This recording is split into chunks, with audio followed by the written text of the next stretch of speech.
My wife cheated with her personal trainer, packed her bags, and issued an ultimatum to open our marriage, but I quietly set a perfect trap that exposed their secret affair in front of everyone before she realized what was happening. I, 31, male, started as a commercial real estate agent right out of college. Most people think real estate is easy money, but I worked my butt off. I made cold calls from 7 a.m. to 9 p.m. every single day. I went door knocking on weekends until my knuckles were raw. Basically, I was living in my car, driving clients around looking at properties. I made about $47,000 my first year, which sucked considering I was working 80-hour weeks. But I stuck with it because I knew the potential was there. The first year was brutal. I remember eating ramen noodles for dinner most nights because I was spending every penny on gas and professional clothes. My college friends were getting comfortable corporate jobs with steady paychecks, while I was getting hung up on by strangers and having doors slammed in my face. My parents kept asking when I was going to get a real job and stop playing around with this sales stuff. But I had this vision of building something bigger than just another corporate drone position. My daily routine was insane. I would wake up at 5:30 a.m., hit the gym for 45 minutes, shower, put on my cheap suit, and start making calls by 7 a.m. sharp. I had this little office space I rented for $300 a month. That was basically a glorified closet with a desk and a phone. I'd make 200 calls a day, get maybe 10 people to actually talk to me, and if I was lucky, schedule 2 to 3 appointments. Most of those appointments would cancel or turn out to be time wasters, but occasionally I'd get a real lead. The rejection was constant and soul-crushing. "We're not interested. Take us off your list. Don't call here again." Sometimes people would just hang up the second they heard it was a sales call. I remember one particularly bad week where I made 1,000 calls and didn't get a single appointment.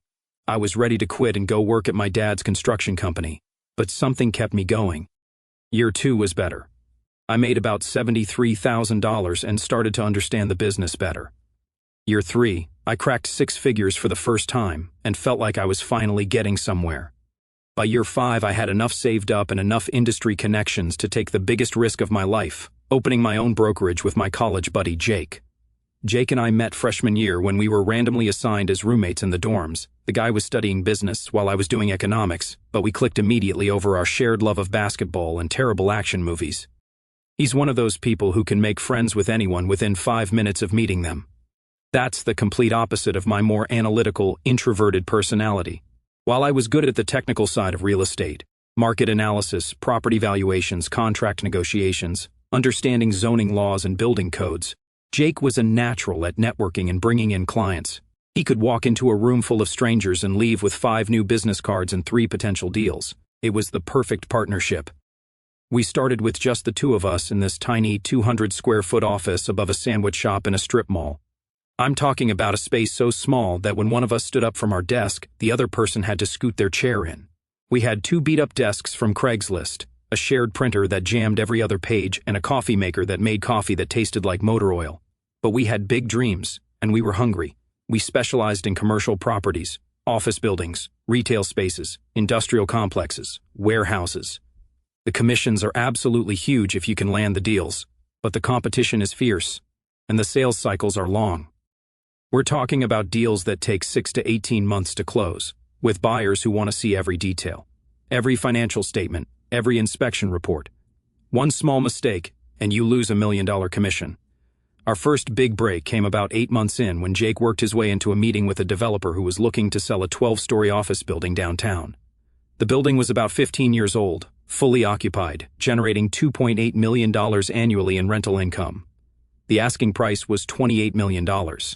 We worked that deal for 4 months, stayed up until 2 a.m. Every night putting together proposals, coordinated with inspectors, dealt with financing issues, and handled negotiations between the buyer and seller. When it finally closed, we split a $340,000 commission with the buying agent. After expenses and taxes, Jake and I each walked away with about $120,000. I'll never forget that feeling of seeing those numbers in our business account for the first time. That was 6 years ago. Now we've got 23 agents working for us. We've sold over $180 million in properties, and I personally made $1.3 million last year. We moved into a 4,000-square-foot office in the business district with a conference room that has a view of the whole city, individual offices for all our top agents, and a reception area that actually looks professional. Not bad for a guy who started making cold calls in a beat-up 2008 Honda Civic with 180,000 miles on it. I met Jessica when I was 26, right when my business was starting to take off. She was 24, working as a social media coordinator at some startup that went under 6 months later. She was gorgeous, 5 feet 6 inches, blonde hair that probably cost more to maintain than most people's car payments. The kind of girl who could walk into any room and every guy would notice. Problem was, she definitely knew it. We met at a networking event downtown. I was there trying to drum up business contacts, wearing my best suit, which at the time was a $200 Men's Warehouse special. And she was there with some friends from her startup. She was wearing this black dress that probably cost more than I made in a week back then, and she had this confidence about her that was magnetic. We started talking, and she seemed genuinely interested in what I did for work. She asked smart questions about the real estate market and seemed impressed that I was building my own business. Looking back, I realized she was probably calculating my earning potential, but at the time I thought she was just intellectually curious. We got married 2 years later in what can only be described as an over-the-top production. At the time, I was pulling in about $165,000 annually, and she was making maybe $32,000 doing various marketing jobs that never seemed to last very long. The companies would hire her for her looks and social media skills, but she'd get bored or have conflicts with management and move on every 6 to 8 months. I paid for the entire wedding, $38,000 for what was basically a big party with 150 guests, an open bar that went until 2 a.m., a live band that cost more than my first car, and enough flowers to fill a greenhouse. Jessica handled all the planning and went absolutely all out. She spent months researching venues, tasting cakes, trying on dresses that cost more than most people's monthly rent. The final dress she chose was $3,200, and she wore it for exactly 6 hours. The venue was this historic mansion outside the city with manicured gardens and a ballroom with crystal chandeliers. The flowers alone cost $4,500. White roses and peonies everywhere, centerpieces that were works of art, a flower arch for the ceremony that looked like something from a fairy tale. She insisted on having ice sculptures, a 3-tier cake that looked like it belonged in a magazine, personalized party favors that cost $15 each, and a videographer in addition to the photographer because she wanted to capture every moment. At the time, I thought it was romantic that she wanted everything to be perfect. I figured this was a once-in-a-lifetime event, and if it made her happy, it was worth the money. Her family couldn't contribute much financially, so I was happy to cover everything. Looking back now, I realize it was the first major red flag that she saw my money as her money and that her idea of perfect always involved spending as much as possible. Here's where I made the biggest mistake of my life. I never made her sign a prenup. My lawyer, who'd been handling my business contracts from the beginning, practically begged me to protect my assets. He pulled me aside about 2 months before the wedding and said, "You're building something valuable here, Ryan. What happens if things don't work out? You need to protect what you've earned." But when I brought it up to Jessica, she completely lost it. Full waterworks, dramatic sobbing about how I didn't trust her, how I was already planning for our marriage to fail before it even started. "If you loved me, you wouldn't need a piece of paper to protect yourself from me," she said through tears. It's so unromantic and cold. It's like you're treating our marriage like a business transaction instead of a sacred commitment. She made me feel like asking for a prenup was basically accusing her of being a gold digger who was only marrying me for money. She guilt-tripped me for weeks, bringing it up in conversations, asking if I really thought she was the kind of person who would try to take advantage of me. "I'm not marrying you for your money," she'd say. "I'm marrying you because I love you and want to build a life together." So, I didn't do it. I let my emotions override my business sense and told my lawyer to forget about the prenup. Biggest financial mistake I've ever made, or so I thought at the time. Turns out it wouldn't have mattered anyway since she revealed her true nature before she could divorce me and take half of everything. The first few years were actually pretty good. We bought a house in the suburbs for $420,000. I put down 25%. I got her a decent car, a BMW 3 Series, used but still nice, that cost me $38,000. And I thought we were building something meaningful together. The house was perfect. 2,800 square feet, 4 bedrooms, 3 bathrooms, a 2-car garage. Jessica quit her job about a year after we got married. Her reasoning was that she wanted to focus on being a wife and maybe start her own business. She had this idea about launching an online boutique selling women's accessories. That business never materialized, but whatever. I was making enough to support both of us comfortably. But as my brokerage grew and the money really started flowing, Jessica changed. It was gradual at first. She started shopping more, spending more on clothes and cosmetics and beauty treatments I didn't even know existed. Weekly manicures and pedicures that cost $80 each. Monthly facials that were $150. Hair appointments every 6 weeks that cost $300. Then it escalated to bigger purchases. Designer handbags that cost more than most people make in a month. Shoes that cost $400, and she'd wear them twice. When I'd ask about the expenses, she'd say things like, "I need to look the part of a successful businessman's wife," or "image is important in your industry." The girls' trips started about 2 years into our marriage. Week-long trips to Miami, Vegas, Cabo, places where they could stay at 5-star resorts, always with her single friends who were either recently divorced with substantial alimony payments or dating wealthy older men. She'd come back from these trips full of stories about the places they went, the guys who bought them expensive dinners, the very important person treatment they got at exclusive clubs. "It must be nice to feel appreciated," she'd say, showing me pictures from some rooftop restaurant where a single dinner cost more than most people's rent. Meanwhile, I'm working 70 to 80-hour weeks building this business, providing her with a lifestyle most people could only dream of, and getting zero appreciation for it. She saw my success as something she was entitled to, not something I'd earned. The warning signs should have been obvious when she started talking about Travis, but I was too trusting and too busy to connect the dots at first. Travis was some guy she met at one of her yoga classes at this upscale studio called Mindful Movement that cost $180 a month for unlimited classes. He was a personal trainer, 28 years old, and looked like he spent more time in the gym than I spent working. He had that whole fitness influencer look, perfectly sculpted abs, arms covered in tribal tattoos, that probably cost more than most people's cars, always posting shirtless photos on social media with motivational quotes about living your best life and following your passion. The guy had about 15,000 Instagram followers, and was constantly posting workout videos, protein shake recipes, and philosophical rants about how most people are sleepwalking through life and afraid to embrace their true desires. His bio said he was a life transformation coach and spiritual wellness guide in addition to being a personal trainer, classic narcissist with a savior complex. Jessica started bringing him up constantly, and I mean constantly. It started small. "Travis thinks I should try this new workout routine that targets core strength. Travis says I have really good form on my downward dog pose. Travis is organizing a group hiking trip to the state park this weekend. I might go. Travis recommended this new protein powder that's supposed to boost energy levels naturally." At first I thought it was innocent. Jessica had always been into fitness and yoga, and having a trainer give her advice seemed normal. I was actually happy that she was getting more serious about her health and finding something she was passionate about. But then the conversations got more personal and more frequent. She'd tell me about Travis's philosophy on life, his opinions on relationships, his theories about what makes people truly happy. Apparently, this guy was not just a personal trainer but also some kind of life coach and spiritual guru who had all the answers to life's big questions. According to Jessica, he was incredibly wise and insightful, despite being 3 years younger than me and having no real education or credentials beyond a personal training certification. "Travis thinks most people settle for mediocrity because they're afraid to take risks," she'd say over dinner while we were eating takeout Chinese food.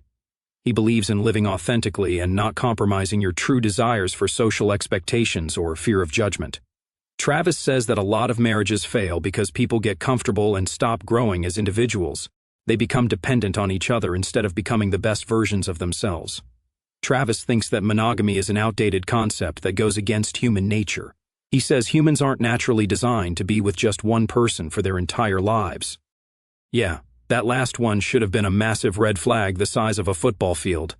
But I was so busy trying to close deals and manage our growing team that I didn't pay enough attention to what she was really saying. I'd just nod and make some non-committal response while mentally going over my to-do list for the next day. The gym sessions with Travis became more frequent and longer. What started as twice-a-week yoga classes turned into daily workout sessions that lasted 2 to 3 hours. She'd leave the house at 9 a.m. for what she called morning training and come back at noon, glowing and energized in a way I hadn't seen in months. She started getting in the best shape of her life, losing weight and gaining muscle tone. Her whole demeanor changed. She had more energy, seemed happier, was more confident. I should have been happy for her, but something about the whole situation felt off. She'd come home from these sessions talking nonstop about what Travis had taught her, what they'd discussed, what new insights she'd gained about herself. It was like she was getting therapy and life coaching disguised as fitness training. Then there were the text messages. I'd see her phone light up with notifications while we were watching TV, and she'd grab it immediately with this little smile on her face. When I'd ask who was texting, she'd say, "Just Travis confirming tomorrow's session," or "Travis sending me an article about nutrition and mindfulness." But the frequency of the messages was suspicious, sometimes 15 or 20 texts in an evening, often continuing past 11 p.m. One night, I jokingly asked to see what kind of nutrition articles required so many messages, and she got defensive. "It's not just articles. We discuss a lot of different topics. He's helping me grow as a person and understand myself better." When I pressed a little more, she got annoyed and said I was being controlling and jealous. I'm not an idiot, and I'm definitely not the jealous type, but I could see exactly what was happening. This guy was slowly working his way into my wife's head, filling her with ideas about authentic living and not settling for less than you deserve. Classic manipulation tactics wrapped up in New Age spirituality and fitness motivation. He was love-bombing her with attention, making her feel special and understood while simultaneously planting seeds of discontent about her current life. But I thought if I just kept being a good husband, kept providing, kept building our future, she'd snap out of it. I figured it was just a phase, maybe an early midlife crisis or something. I started trying to spend more time with her, planning date nights, surprising her with little gifts, even suggesting we take a vacation together. But she seemed distracted and uninterested, like her mind was somewhere else entirely. Boy, was I wrong. Friday, September 8th. I'll never forget that date because it was the day I realized I'd married a complete sociopath. I came home early from the office around 4 p.m., which was rare, but we had just closed a major deal, a 47-story office complex downtown, $2.1 million commission, that would basically set us up for the next 2 years. I was excited to share the news with Jessica. I walked into our house expecting to find her doing whatever she usually did during the day, but instead I found her in our bedroom throwing clothes into suitcases. 3 big suitcases spread across our king-size bed, and she was moving with frantic energy. "Going somewhere?" I asked, genuinely confused. She didn't even look up. "I'm going to stay with my sister for a while." "Okay, why? Did something happen?" That's when she finally stopped packing and turned to face me. The look on her face was pure contempt, mixed with determination, like I was something unpleasant she'd been forced to deal with for too long. "Ryan, I can't do this anymore. I'm suffocating in this boring suburban nightmare. I'm 29 years old, and I feel like I'm already dead inside." I sat down on our bed. "What are you talking about? I thought things were going well between us. I just closed the biggest deal in our company's history." "That's exactly the problem." She started pacing around the room like a caged animal. "All you care about is work and money and building some boring future where we grow old in this house, doing the same predictable things every day until we die. I'm building this for us, Jess, for our future together. I don't want that future. I want to live now while I'm still young and attractive and have opportunities. I want experiences, adventure, passion. I want to feel alive instead of just existing." The way she said young and attractive hit me like a punch to the gut. It was like she was putting an expiration date on our relationship. "What kind of experiences?" I asked, though deep down I already knew where this was heading. She stopped pacing and looked me dead in the eye.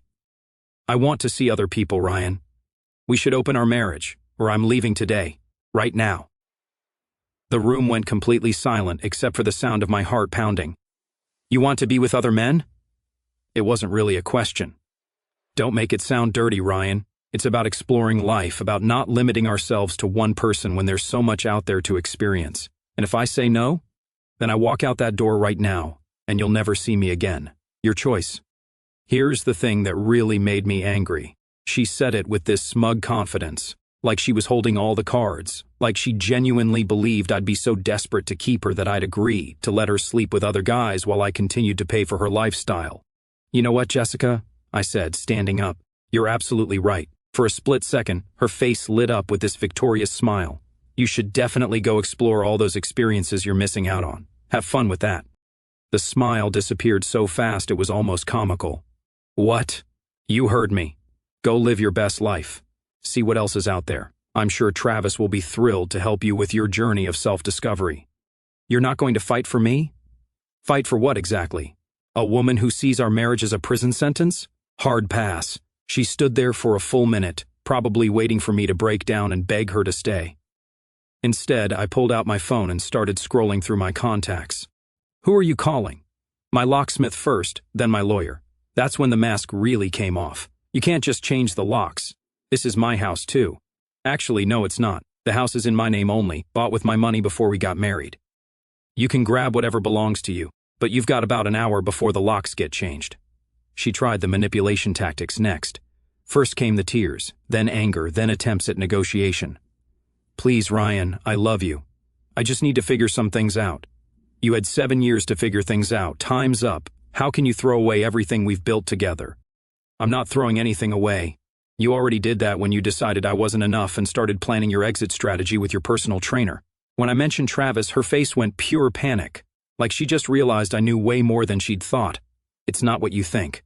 Travis and I are just friends. Jessica, you gave me an ultimatum about sleeping with other people while you've been emotionally, and probably physically, involved with another man for months. Don't insult my intelligence. She stood there for another few minutes, cycling through all her usual manipulation tactics. When none of them worked, she grabbed her suitcases and headed for the door. You're going to regret this, she said from the doorway. Maybe, but I'll regret it as a man who knows his worth. I listened to her heels clicking down our stairs, heard the front door slam, heard her car pull out of our driveway. Then I went downstairs, grabbed a soda, and called my locksmith. By 9 p.m., all the locks were changed. I wasn't angry. I was clear. For the first time in months, maybe years, my head felt completely clear. The next morning, I woke up and honestly expected to feel devastated. Instead, I felt this incredible sense of relief, like a weight I didn't even know I was carrying had been lifted off my shoulders. I called Jake and told him the whole story. Jake is my business partner, but more importantly, he's been my best friend since college and the kind of person who can find the humor in literally any situation. Wait, he said. She gave you an ultimatum about seeing other dudes, and when you called her bluff, she tried to act like you were being unreasonable? Pretty much, yeah, bro, this is honestly the best thing that's ever happened to you. You just dodged a massive bullet, like Neo in the Matrix level bullet dodging. It doesn't feel like the best thing right now. Trust me on this one. How are you feeling right now? Honestly, I thought about it, relieved actually, like this weight I didn't know I was carrying just got lifted off my shoulders. Exactly. Because deep down you knew something was seriously wrong. You've been working yourself to death trying to make someone happy who was never going to be satisfied with anything you could give her. Jake came over that evening with pizza, and he turned the whole process of boxing up Jessica's remaining stuff into a comedy show. The guy has this amazing ability to find humor in everything. Oh man, what's this? He said, holding up some face cream. $200 for something that goes on your face? Dang, no wonder she needed to find a side dude to help pay for this stuff. He found her collection of self-help books hidden behind some novels. How to Marry Rich, The Art of Being Irresistible, Getting What You Want from Men. I kid you not, these were actual books on her shelf. Ryan, my man, these aren't just self-help books. This is basically a comprehensive gold digger manual. Look at this chapter, Identifying High-Earning Potential in Young Men. There's literally a checklist for evaluating whether a guy is worth your time based on his career trajectory and spending habits. Honestly, I hadn't noticed the books before because I'd been so focused on building the business that I'd missed all the signs that she saw me as a financial opportunity rather than a life partner. Remember when she convinced you to buy that BMW? She didn't even have a job, but somehow needed a $42,000 car. Then came the designer handbags, the expensive gym membership, the weekly nail appointments. Dude, you were funding a lifestyle for someone who was actively looking for your replacement. We found text message printouts in a folder in her desk drawer. Conversations between her and Travis going back 4 months. He's working late again. Sometimes I feel like I'm married to a bank account instead of a person. You make me feel alive in ways I'd forgotten were possible. 4 months. She'd been planning this for 4 months, maybe longer.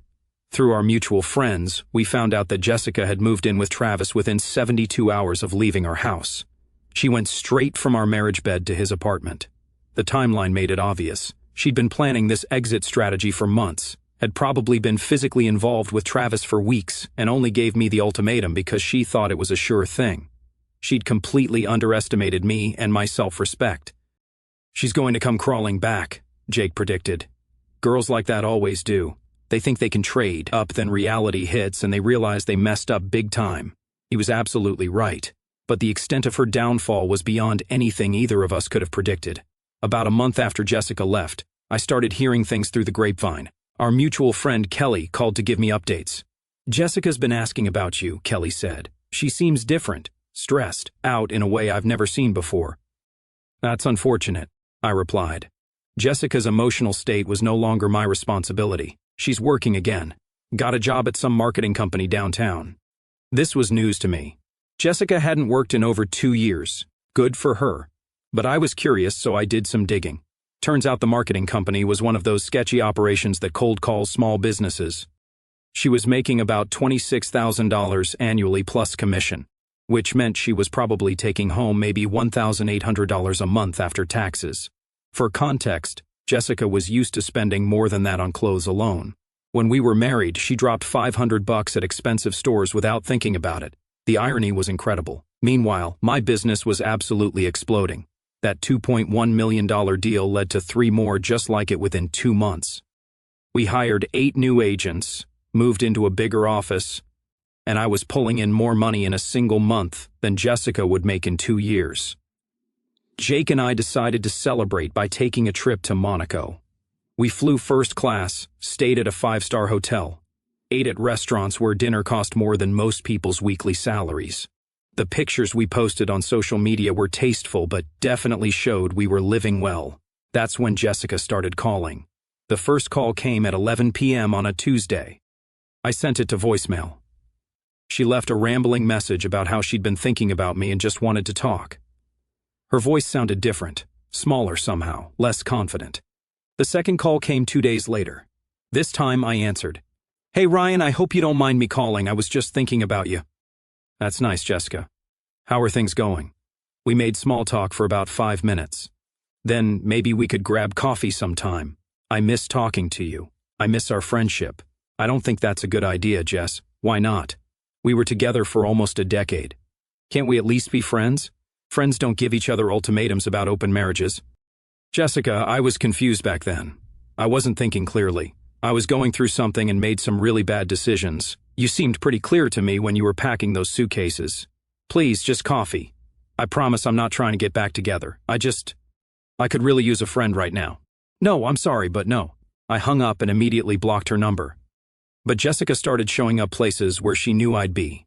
The gym, the coffee shop near my office, the restaurant where we had our first date. Each time, she'd act like it was a complete coincidence. 2 months after the calls started, Jessica's sister Emma reached out to me. Emma and I had always gotten along well. She was the sensible one in the family.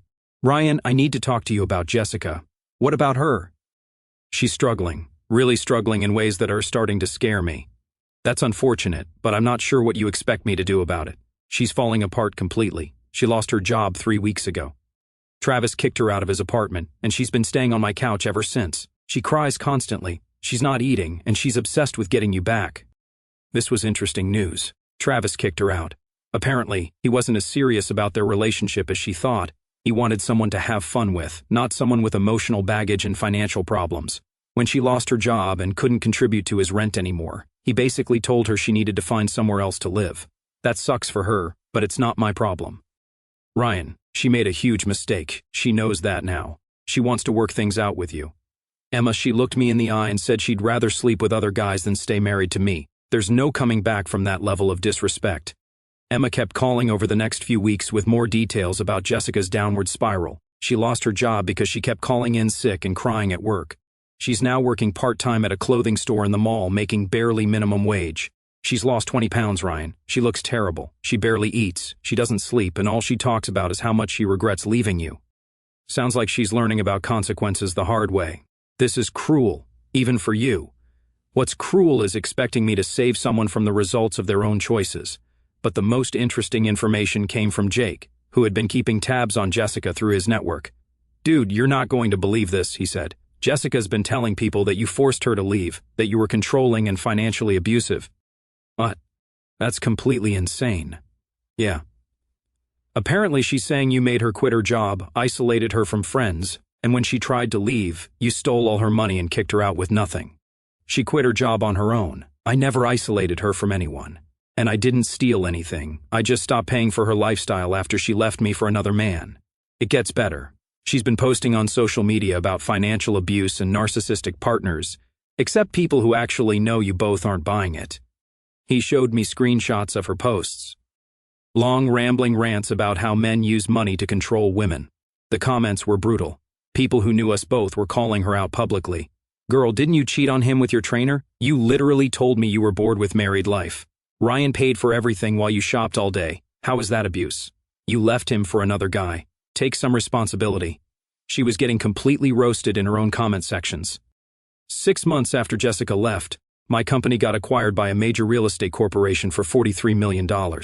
After taxes and paying out investors, I personally walked away with about $21 million. Jake and I decided to throw a party to celebrate. We rented out the penthouse at the nicest hotel in the city, hired the best catering company, and invited everyone who mattered in our industry. Here's where the universe's sense of humor really shined. The catering company we hired was the same one Jessica had started working for after losing her retail job. Jake found this out about a week before the party. Your ex-wife is probably going to be serving food at your millionaire celebration party, he said, laughing until he could barely breathe. The night of the party, I wore my best custom suit and felt like I was on top of the world. The penthouse was packed with successful people celebrating our achievement. About an hour in, I spotted Jessica behind the food station, arranging appetizers and trying to stay invisible. She'd lost even more weight and looked exhausted, but she was putting on a professional smile for the guests. Around 10 p.m., she approached me during a quiet moment. Congratulations, she said quietly. I heard about the acquisition. Thanks. $21 million. That's life-changing money. It is. We could have had an amazing life together. We did have an amazing life together. You threw it away. I know I did. And I've paid for it every single day since. Ryan, I'm literally begging you. Give me another chance. Why would I do that? Because I've learned my lesson. I know what I lost. I know what really matters now. What really matters? You. Us. The life we built together. You mean the money I earned while you complained about being bored? That's not fair. What's not fair is spending 7 years supporting someone who saw it as oppression. Here's where I could have been the bigger person. But honestly, she'd made her choice when she decided our marriage was worth less than a fling with a personal trainer. Jessica, you gave me an ultimatum because you thought I was too weak to choose the hard option. You were wrong. Please, I have nothing left. You have exactly what you chose when you decided I wasn't enough. I called over Jake, who'd been watching with barely contained glee. Jake, meet my ex-wife, Jessica. Jessica, this is Jake, my business partner and the guy who's been helping me celebrate not being married to you. As we walked away, I heard her whisper, please, one more time. But I didn't look back. The party continued until 2 a.m., and I gave a speech thanking everyone who helped make our success possible. Meanwhile, Jessica spent the evening cleaning up after the celebration of everything she'd thrown away. The last I heard, Jessica was working at a restaurant in the suburbs, living paycheck to paycheck and still single. Emma stopped calling to give me updates after I made it clear I didn't care how she was doing.